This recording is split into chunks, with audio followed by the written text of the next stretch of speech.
दोस्तों आज का कैप्सूल स्मार्ट बोर्ड पर, क्योंकि आज का कैप्सूल बहुत जरूरी है। दिवाली सबने मनाई, आपने मनाई, मैंने बनाई, और डोनाल्ड ट्रंप ने अमेरिका में व्हाइट हाउस में बैठकर सबको बोला कि दिवाली की बहुत बहुत शुभकामनाएं। और ये आज की रीत नहीं है भैया, बहुत पहले से चलती चली आ रही है, हर एक अमेरिकन प्रेसिडेंट करता है। लेकिन जो इसने भानुमति का पिटारा खोला था, मेक अमेरिका ग्रेट अगेन, वहां से इतना जहर निकला कि जो डोनाल्ड ट्रंप के सबसे कट्टर सपोर्टर थे, सबसे खतरनाक सपोर्टर थे, डोनाल्ड ट्रंप के लिए जान दे देंगे, जान ले लेंगे, वो समर्थक, वो डोनाल्ड ट्रंप के सपोर्टर्स आज की तारीख में डोनाल्ड ट्रंप को गालियां दे रहे हैं, गंदी गंदी गालियां दे रहे हैं कि तुमने हमारे साथ धोखेबाजी की है, तुमने दगा करा है। क्यों? क्योंकि तुमने विश कर दिया हिंदुओं को हैप्पी दिवाली। अब आप ये बोलेंगे साहब ये तो बड़ी छोटी सी चीज है, हम तो कर देते हैं, कोई भी हो, अब दिवाली हो, होली हो, क्रिसमस हो, ईद हो, जिसकी जो आप विश करते हैं, आप आगे बढ़ते हैं। These are just good social graces और कुछ भी नहीं है ना। आज इसके पीछे डिस्कस करेंगे कारण क्या है दोस्तों। क्या जो भारतीय मूल के लोग वहां पे रहते हैं, जो एनआरआईज हैं, क्या उनका सक्सेस क्या उनके लिए एक गले में पहना हुआ मील का पत्थर बन गया है कि भाई अब इससे आगे नहीं बढ़ा जाएगा, क्योंकि आपका सक्सेस अब आपके गुनाहों की एक तस्वीर बना दी गई है। वहां पे किसने बनाई है? Make America great again. ये गुनाहों की तस्वीर बन गई है, ये ज्यादा सक्सेसफुल है। Go back home and worship your sand demons, ये जोएल वेबन है, कहता है गो बैक होम और अपने रेत के जो दानव हैं, अब पता नहीं रेत का दानव, रेत कहां पे आ गई, थोड़ी बहुत राजस्थान में रेत तो है नहीं, भारत में भाई, रेत के दानव get out of my country. आप निकलिए। किसके लिए बोला? ये बोला कैश पटेल के लिए, जो एफबीआई का चीफ है, उसके लिए बोला कि get out of my. Cash Patel ने सिर्फ ये बोला कि हैप्पी दिवाली, इसके पीछे पड़ गए। ठीक है। अब दोस्तों ये देखिए, निकी हेली भारतीय मूल की है, तुलसी गैबर्ड हिंदू है, लेकिन तुलसी गैबर्ड भारतीय मूल की है ही नहीं, she is not of Indian origin, इसको भी get out of your country. ठीक है। ये मेक अमेरिका ग्रेट अगेन, यहां पे डोनाल्ड ट्रंप साहब ये दिया जला रहे हैं, ये कैश पटेल देख रहे हैं यहां पे, और काफी लोग इंडियन ओरिजिन के यहां पे आ रखे थे व्हाइट हाउस में। ये जहर कहां से आया दोस्तों? चलिए आज ये जहर को डिस्कस करते हैं। अब दोस्तों ये कुछ ट्वीट्स हैं, ये हेट है, ये मैं हेट आपको बताना चाहता हूं, ये हेट कैसे आया सोशल मीडिया पे। ये देखिए साहब, कैथरीन ब्लेकलॉक। अब ये देखिए, डेविड कर्टन ने बोला कि sharia law and Talmudic Noahide law should both be banned in the West. ठीक है, चलिए। अब ये कैथरीन कहती है, दिमाग देखिए इस औरत का, इस आदमी का दिमाग देखिए, इस औरत का दिमाग देखिए। Yes, and halal, kosher and any animal sacrifices for Diwali or any other cruel practices. Diwali में कौन सी जानवरों की बलि होती है? दिवाली में मिठाई। अब ये आप नहीं समझा सकते, आप इनको नहीं समझा सकते, ये नहीं समझने वाले, इनको ऐसा लगता है कि दिवाली में, दिवाली के दिन जब हम लोग पूजा करते हैं, और दिवाली में जो हिंदू, कई ऐसे हिंदू हैं जो नॉनवेज वैसे खाते हैं, वो भी नहीं खाते, दिवाली के दिन पूजा होती है, दिए जलाए जाते हैं, वो यहां पे जानवरों को काट रहे हैं दिवाली में। अब आप बोलेंगे साहब ये तो बड़ी बेवकूफी की बात है, ऐसा तो आज तक नहीं हुआ। नहीं, ये कहती हुआ है, ये कहती होता है, ऐसे ही होता है। दिवाली में सारे हिंदू अपने घर में बैठ के जानवर काटते हैं, ये कह रही है, ये इसके फॉलोअर्स हैं दुनिया भर के, अमेरिकन मानते हैं। ये देखिए साहब, Governor Greg Abbott and Texas FLCA wish all Texans a joyful Diwali. May the festival of lights bring happiness, peace and unity to all who observe. ये गवर्नर एबट के ऑफिस से आ गया। ठीक है, ये गवर्नर एबट है, यहां पे इंडियंस हैं, happy Diwali. Bradley Pierce ji कह रहे हैं, celebrating the worship of false gods provokes righteous judgment of Christ upon our land. False gods यानी कि देखिए ना, यही चक्कर है। और ये एब्राहमिक फेथ्स में एक कहानी है कि बस हमारा जो खुदा है या हमारा जो गॉड है वही अच्छा है, बाकी सब फॉल्स हैं। हिंदुइज्म में ऐसा नहीं। हिंदुइज्म यह कहता है कि भाई आप देखो, अगर आपको भगवान को मानना है, आपको जीसस को मानना है, आपको प्रभु श्री राम को मानना है, आपको अल्लाह को आपको जिसको मानना है, आपका हेडेक है, आपकी मर्जी है। और आपको किसी को नहीं मानना, वो भी आपका हेडेक है, आपकी मर्जी है। Celebrating the worship of false gods. ठीक है। अब दोस्तों ये देखिएगा यहां पे कि व्हाइट हाउस का मैसेज है, today I send my best wishes to every American celebrating Diwali the festival of lights, for many American Diwali is a timeless reminder. ये व्हाइट हाउस का आया। अब so India first Nikki, India, इसमें India first क्या हो गया, India first क्या हो गया इसमें? और दोस्तों ये है व्हाट पेगन्स, ये कैश पटेल को बोल रही है। कैश पटेल ने बोल दिया हैप्पी दिवाली, बोला कि what pagan sacrifice they offer to demons and not to God, I do not want you to be participants with demons. Corinthians 10:20 ये बोल रहा है कैश पटेल को, यू शुड बी डिपोर्टेड। यहां पे दिखाया है कि यहां पे क्रॉस बनाया है, यहां पे क्राइस्ट इज किंग लिखा है, और यहां पे ऐसे दिखाया है कि ये भगवान है, शायद ये कृष्ण भगवान है या प्रभु श्री राम है, इन्होंने दिखाया, मैं मुझसे ठीक से नहीं दिख पा रहा है, और वहां पे ऐसे बेहोश पड़े हैं या ऐसा कुछ दिखा रखा है इन लोगों ने। अब ये कैश पटेल ने हैप्पी दिवाली बस लिख दिया, सेलिब्रेटिंग फेस्टिवल ऑफ लाइट्स। अब ये पूरा इतना सोशल मीडिया पे हो गया है कि हम किसी तरीके से इसको ये बोलते हैं सैंड डीमंस, सैंड डीमंस। अच्छा, जो इंडियंस आज तक ये समझते थे, to all the Indians, you uneducated people who thought that India was in South Asia, it actually happens to be in the Middle East or West Asia, whatever the nomenclature you wish to use. आपको नहीं पता था ना, मैं आपको नया बता रहा हूं, क्योंकि इन लोगों को तो यही लगता है कि रेती रेता रेती रेता है, सैंड डीमंस वर्शिप कर रहे हैं। अब दोस्तों ये जानने की जरूरत है कि ये इशू क्या है, ये क्यों इंडियंस के लिए इतना हेट है, ये कहां से हेट आया?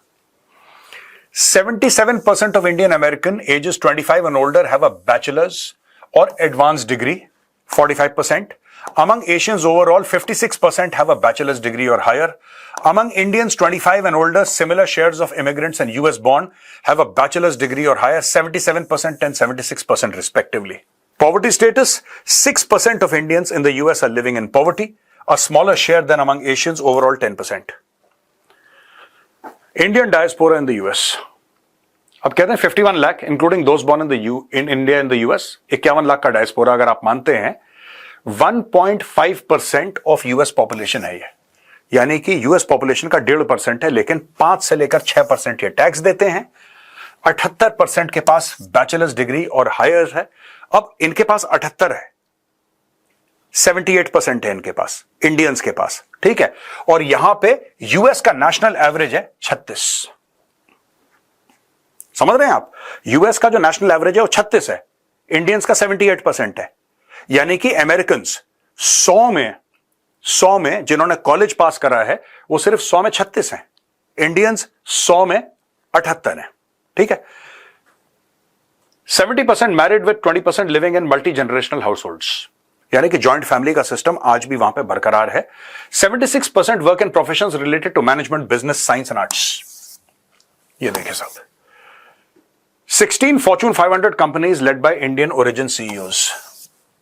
16 Fortune 500 कंपनीज हैं, फाउंडेड 72 और 11% of 648 unicorns.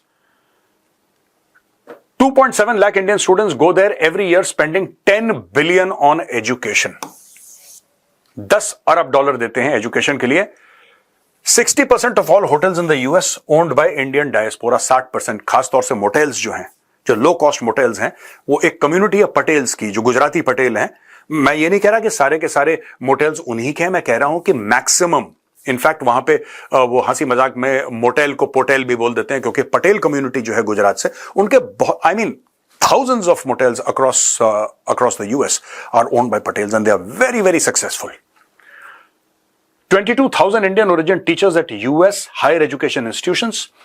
Imports of US goods grew 51 billion in 22-23. FDI inflow 63 billion from US to India. 96 Indian movies grossed over 1 million each since 2015. अच्छा, ये सारा का सारा डेटा क्या है दोस्तों? अगर इतना आप सक्सेसफुल होंगे तो गोरा आपसे दुखी होगा यार, ये मान के चलो। अगर आप इतने सक्सेसफुल होंगे, ये आपका सबसे बड़ा पाप है। यहां पे लिख देता हूं सिन। ये एनआरआईज का सबसे बड़ा पाप है, सबसे बड़ा पाप। आपको क्या लगता है कि जब बैचलर्स डिग्री और हायर 100 में से 78 लोगों के पास है और नेशनल एवरेज आपका 36% है, तो क्या वो खुश होंगे? अब दोस्तों इनकम के बारे में बात करते हैं। The median annual income of Indian headed house hold was 151,200, यानी कि $1,51,200। ये 2023 के फिगर है, ठीक है। ये 2022 के फिगर है। ये वाले जो फिगर मैंने दिखाए ये 2022 के हैं। 2022 में इनकी जो इनकम थी 147,728 की थी, यानी कि अगर आप इसको इससे कंपेयर करें तो ये इनकम बढ़ी है एक साल में, ठीक है। 47 देख लीजिए, तकरीबन मोटा मोटी मैं बता रहा हूं $3,500 से लेकर $4,000 एक साल की पर हाउस होल्ड की इनकम बढ़ी है। ये Taiwanese, Pakistani, Filipino, Chinese, Japanese, ये पूरा का पूरा आप देख लीजिए किस तरीके से ये इंडियंस वहां पे चल रहे हैं, ठीक है ना। The median annual personal earnings of Indian Americans ages 16 and older was 85,300, higher than among Asians overall 52,400.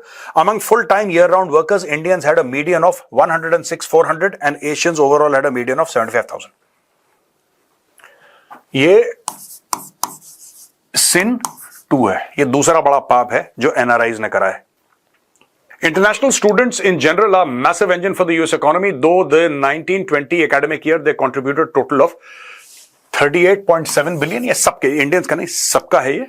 In fact, Indian students account for 18% of all international students in America, second only to China. China के 35% हैं। Indian students alone contribute a huge portion of that total 7.6 billion in 2019 या 2019 के figure हैं, और जो हमने आपको 23-24 के फिगर दिखाए थे पिछली स्लाइड में, वो कहता है कि 10 अरब हो गया ये, 10 बिलियन अ ईयर, सिर्फ जो स्टूडेंट फीस देते हैं अमेरिका में वो। ये भाई आपका हो गया sin 3, ये तीसरा बड़ा पाप है जो आप लोग कर रहे हैं। अब दोस्तों ये सबसे बड़ा पाप, ये बिग सिन है। अब ये बिग सिन क्या है, सबसे बड़ा पाप क्या है? Sundar Pichai, Jay Chaudhry, Vinod Khosla, Neal Mohan, Rakesh Gangwal, Romesh Wadhwani, Rajeev Jain, Kash Patel, Vivek Ramaswamy, Suhas Subramanyam, Ami Bera, Raj Krishnamoorthi, Ro Khanna, Aruna Miller, Zohran Mamdani, Jennifer Rajkumar, Ajay Banga. अब दोस्तों ये इसमें ऐसे नाम है, अब आप बोलेंगे साहब कि ये तो लिस्ट इनकंप्लीट है, ठीक है, वेयर इज सत्या नडेला? नहीं है, ऐसे दसियों और नाम। प्रॉब्लम यह है कि आप देखिए, अब दोस्तों मैं एक बात बताना चाहता हूं एनआरआईज को, ठीक है। ये अमेरिकन ड्रीम जो आप चेस करते हुए गए, अच्छी बात है, लेकिन America has now been spoiled for ever. कभी इस गलतफहमी में मत रहना आप, never be under that misplaced hope that when Donald Trump's term ends, everything will end. No, it will remain like this for a very, very long time. देखिए बात ये होती है कि ये लोग इतने जहरीले बन गए हैं, डोनाल्ड ट्रंप ने इतना जहरीला बना दिया है कि ये लोग अब ट्रंप को कह रहे हैं कि तू उतना जहरीला नहीं रहा जितना तू पहले था। आप समझ रहे हैं? ये जो मैगा वाले हैं, आज की तारीख में डोनाल्ड ट्रंप सिर्फ हैप्पी दिवाली कहता है, और ये अपने जिसको ये खुदा मानते थे, ये उसके ऊपर चढ़ दौड़े कि तूने बोल कैसे दिया, तूने बोल कैसे दिया। तो आप समझ रहे हैं किस तरीके से बोल दिया। How can you wish happy Diwali? ये तो नॉन क्रिश्चियंस हैं। अब ये सारी वाइट रिलीजन, रेस, ये सारी की सारी चीजें इसमें घुस गई। आप कुछ भी कर लें, आप कितने बड़े तीरंदाज बन जाए वहां पे, ये आपको कभी एक्सेप्ट नहीं करेंगे। इसलिए मैं इंडियन अमेरिकन जो वहां पे हैं, लोग रह रहे हैं वहां पे, एनआरआईज हमारे भाई बहन है, मैं उनको कहता हूं unless you get into the power structure of the United States of America, आप कुछ नहीं कर पाएंगे। मेरे बेटे ने MBA कर लिया, मेरी बेटी डॉक्टर बन गई, मेरी प्रैक्टिसिंग है, मैं कार्डियोलॉजिस्ट हूं, ठीक है, मेरी कैलिफोर्निया में बहुत तगड़ी प्रैक्टिस है, और ये वो, सॉरी, जब तक आप गवर्नमेंट स्ट्रक्चर का पार्ट नहीं बनेंगे, जब तक आप पैसे इकट्ठा करके चुनाव नहीं लड़ेंगे, जब तक आप वहां पे पावर सत्ता में नहीं आएंगे, तब तक यही चलता रहे, और ये बाद में भी चलेगा, लेकिन तब आपके पास हथियार होगा अपने आप को बचाने का, राइट? क्योंकि डोनाल्ड ट्रंप अभी चला जाएगा 3-3.25 साल के बाद, ये चीजें नहीं खत्म होने वाली। ये उसने जहर इनकी रगों में डाल दिया, ये दौड़ता रहेगा, ये कभी कम ना होने वाला जहर है। उसका कारण यह है, उसका कारण यह है कि आप ये देखिए साहब, अगर मैं कहता हूं सत्या नडेला, मैं एक एग्जाम्पल दे रहा हूं सत्या नडेला का, ठीक है ना, या मैं एग्जाम्पल दे दूं सुंदर पिचाई का। अब आप वहां पे जो जिंदगी में जिसने कुछ अचीव नहीं करा, जो वहां पे गोरा है, जिसने कभी कुछ अचीव नहीं करा लाइफ में, वो लूजर है, वो पता है क्या उसके दिमाग में क्या स्टोरी चल रही है? डोनाल्ड ट्रंप ने उसको कन्विंस कर दिया कि यार ये सुंदर पिचाई जो है ना, सुंदर पिचाई, ये तो तुम्हारी एक्चुअली तुम्हें होना चाहिए था। अल्फाबेट का जो हेड है, सीईओ चेयरमैन, तुझे होना चाहिए था। ये तो सुंदर पिचाई पता नहीं कहां से पैराशूट से आ गया ऊपर। This is what they have convinced those losers in the US. That is what is so wrong. उन्होंने कन्विंस कर दिया है कि यार ये जो सत्या नडेला है ना, ये इस लायक है ही नहीं, इसने तो तेरी नौकरी खा ली है भाई, इसने तेरी नौकरी खा ली है, वरना तू तो चैंपियन है। तो अब सब लोग ये कह रहे हैं, इस नजर से देख रहे हैं कि इंडियंस ये इतना ज्यादा पैसा कैसे कमा लेते हैं। अच्छा, इंडियंस जेल में भी सबसे कम है, क्राइम भी इंडियंस का मिनिमम है, टैक्स भी सबसे ज्यादा देते हैं। रेशियो, पॉपुलेशन के रेशियो के हिसाब से देखें कि यानी कि they are 1.5% of the total population पे 6 to 7% of the tax, right? ऐसा किसी कम्युनिटी के साथ नहीं है जितना इंडियंस के साथ है। अमेरिका एक ऐसा लैंड है that is made from the point of view of immigrants. वो पूरा देश ही इमिग्रेंट्स ने, सेटलर्स, इमिग्रेंट्स, आप जो नाम उनको देना चाहें, उन लोगों ने जाके अमेरिका बनाया। Everybody goes to America because एक अमेरिकन ड्रीम है। अमेरिकन ड्रीम क्या है? अगर आप मेहनत करेंगे, अगर आप ईमानदारी से काम करेंगे, अगर आप सारे रूल्स फॉलो करेंगे, तो आपको तरक्की करने से कोई नहीं रोक सकता। मैं एनआरआई से यह पूछना चाहता हूं कि ये जो अमेरिकन ड्रीम है, क्या ये आज भी सच है? क्या आपको लगता है कि 5 साल के बाद भी सच रहेगा कि आप कितनी भी मेहनत करें, कितना भी खून पसीना बहाएं, कितनी भी ईमानदारी से काम करें, right, that you will be accepted? ये जो जहर है दोस्तों, ये बढ़ने वाला है, और जो तरीका है जहर को काटने का, वो मैंने एनआरआई कम्युनिटी को बता दिया। Unless you get into hardcore politics, nothing can save you. This thing will only grow. ये ट्रंप के जाने के बाद 10 गुना और बढ़ेगा।